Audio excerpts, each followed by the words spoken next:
আসসালামু আলাইকুম প্রিয় দর্শক, কাছে এবং দূরে যে যেখান থেকে আমার ইউটিউব চ্যানেল সনিস কুকিং রেসিপি দেখছেন তাদের সবাইকে অনেক অনেক শুভেচ্ছা।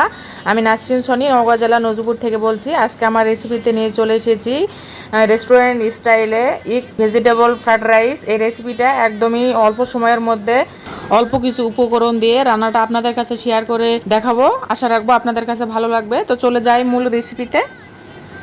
রান্নাটি করার জন্য প্রথমে আমি বড় একটা হাঁড়িতে পরিমাণ মতো পানি দিয়ে দিয়েছি, তাতে দিয়ে দিচ্ছি পরিমাণ মতো নুন এবং একটুখানি সয়াবিন তেল দিয়ে দিচ্ছি। সয়াবিন তেলটা দিলে চালটা রান্না হওয়ার সময় একে অপরের সাথে লেগে যাবে না, আলাদা আলাদা হয়ে থাকবে। কিছুক্ষণ পর পানিটা হালকা করে গরম হয়ে এসেছে। 300 গ্রামের মতো চিনি গুঁড়া চাল ভালো করে ধুয়ে পরিষ্কার করে নিয়েছি, এটা এখন আমি এখানে দিয়ে দিচ্ছি। আর দিয়ে দেওয়ার পর অবশ্যই সঙ্গে সঙ্গে নাড়া দিতে হবে, না হলে কিন্তু নিচ দিকে দলা বেঁধে যেতে পারে। তো এটা আমি ঢাকনা দিয়ে রাখলাম। চালটাকে আমরা 90% সিদ্ধ করে নেব, তারপরে ফিরে আসছি। পর্যায়ে আমি ঢাকনাটাকে তুলে এরকম করে হাত দিয়ে চেক করে দেখতে হবে আমার চালটা অনেকটা সিদ্ধ হয়ে গিয়েছে। দেখুন ভিতরে একটা শ্বাসের মতো আছে, এরকম অবস্থায় চুলাটাকে বন্ধ করে দিতে হবে, কারণ এর গরম ভাপে পুরো চাউলটা সিদ্ধ হয়ে যাবে। 90% পানিটা ঝরিয়ে নিচ্ছি। দেখতেই পাচ্ছেন আমার রাইসটা একদমই ঝরঝরা হয়েছে। আর অবশ্যই এটার গরম যে পানিটা আছে বলক তোলার পর সেটা অতি তাড়াতাড়ি ঝরিয়ে নিতে হবে এবং নিয়ে সঙ্গে সঙ্গে এরকম করে ট্রেতে বা বড় কোনো কিছুতে মিলিয়ে দিতে হবে, যাতে করে সহজেই এটা ঠান্ডা হয়ে যায়, না হলে একদম ওভার কুক হয়ে যেতে পারে ভাবে। এটা আমি ঠান্ডা হওয়ার জন্য দিলাম। আপনারা চাইলে এটা নর্মাল ফ্রিজে 1 ঘন্টার মতো রাখতে পারেন। তো আমি আপনাদেরকে দেখানোর জন্য সঙ্গে সঙ্গে করে নিচ্ছি ঠান্ডা হওয়ার পর। তো চলুন এই পর্যায়ে আমি সবজিগুলো রান্না করে নিই। এর মধ্যে দিয়ে দিলাম সয়াবিন তেল পরিমাণ মতো। তেল দেওয়ার পর আমি এখানে 2টা ডিম ফেটিয়ে নিচ্ছি। ফেটিয়ে নেওয়া হয়ে গেলে আমি দিয়ে দিচ্ছি, সাদা হয়ে এসেছে, সিদ্ধ হয়ে এসেছে, তখন আমি ভেজে নিচ্ছি।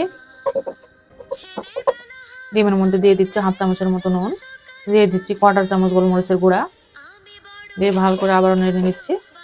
ডিমটা আমার ভেজে নেওয়া হয়ে গেছে, এটা আমি এখন উঠাই নিচ্ছি। আবারও দিয়ে দিলাম সয়াবিন তেল পরিমাণ মতো। তেলটা দেওয়ার পর আমি এখানে রসুন কুচি এবং আদা কুচি দিয়ে দিচ্ছি।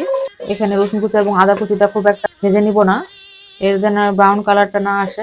আদা এবং রসুন কুচিটা হয়ে গেছে ভাজা, আমি এখানে দিয়ে দিচ্ছি গাজর কুচি। সবজির জন্য দিয়ে দিচ্ছি পরিমাণ মতো নুন।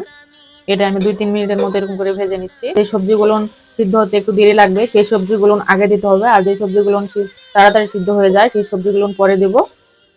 এরপরে আমি দিয়ে দিচ্ছি পেঁয়াজ কলি, তারপরে আমি দিয়ে দিচ্ছি এখানে বাঁধাকপি কুচি, পরে দিয়ে দিচ্ছি কাঁচামরিচ। অবশ্যই আপনার যে যেরকম ঝাল খান সেই সেরকম কাঁচামরিচটা দিতে পারেন।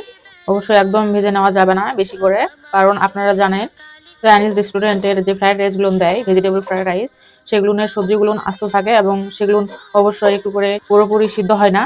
তো আমরা সেই স্টাইলে করব আজকের এই ভেজিটেবল ফ্রাইড রাইসটি। এই ফ্রাইড রাইসে আপনারা চাইলে চিকেন দিয়েও করতে পারেন। ভেজিটেবলটা হয়ে গিয়েছে, এখন আমি রাইসটা দিয়ে দিচ্ছি।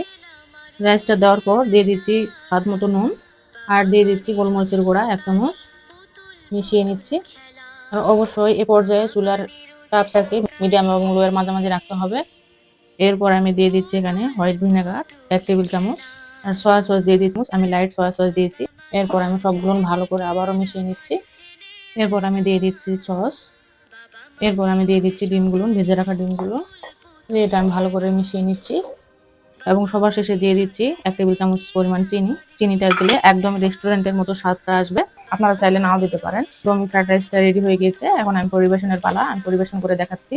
দেখতেই পাচ্ছেন আমার ফ্রাইড রাইসটা কতটা পারফেক্ট ভাবে হয়েছে এবং কতটা সুন্দর হয়েছে। অবশ্যই আমার টিপস এন্ড ট্রিক্স অনুযায়ী আপনারা বাসাতেই করবেন, ইনশাআল্লাহ ভালো হবে। চাইনিজ রেস্টুরেন্টের মতো ভেজিটেবল ফ্রাইড রাইস, আর তার সঙ্গে অবশ্যই চিকেন ফ্রাই আছে। চিকেন ফ্রাই এর রেসিপিটা আমার ইউটিউব চ্যানেলে দেওয়া আছে, আপনারা চাইলে সেখান থেকে দেখে নিতে পারেন। এই ভিডিওটা দেখার পর যদি আপনাদের কাছে একটু হলেও ভালো লেগে থাকে, অবশ্যই লাইক কমেন্ট শেয়ার করবেন এবং সাবস্ক্রাইব করে আমার পাশেই থাকবেন। তো এই পর্যন্তই, আবারও দেখা হবে নেক্সট কোনো রান্নার এপিসোডে। ততদিন পর্যন্ত ভালো থাকবেন, সুস্থ থাকবেন। আল্লাহ হাফেজ।